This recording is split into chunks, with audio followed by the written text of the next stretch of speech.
रांगड्या मातीच्या कुस्ती बरोबरच शिवरायांच्या तलवारीची, पंढरीच्या वारीची आणि बैलगाड्याच्या बारीची परंपरा लाभलेल्या मराठमोळ्या महाराष्ट्रात मी एका गाडा मालकाची लेक तनुष्का काळूराम लंगोटे आज आपल्या समोर बैलगाडा क्षेत्रातल्या देवाला म्हणजेच आपल्या मनाला कविता रूपी श्रद्धांजली वाहण्यासाठी उभी आहे।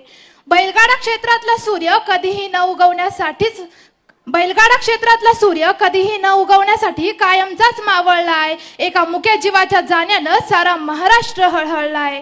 वाटलं नव्हतं मन्या तू इतक्याच सोडून जाशील, लाखो मनांवर अधिराज्य गाजवणारा तू एका फोटोत कैद होशील। मन्या तुझ्या बारी मागं पळताना म्हातारा बी तरण व्हायचं, तू घाटाचा राजा झाल्यावर प्रत्येक पोरग पिवळ्या भंडाऱ्यात न्हायचं। मन्या तुझी बारी पुकारल्यावर घाट पुढच्या मिनिटाला भरायचा, तुझ्या तुफान वेगाच्या जोरावर तू सेकंदात घाट उभा करायचा। तुझा टोकन हातात आल्यावर अनाउन्सरचा आवाज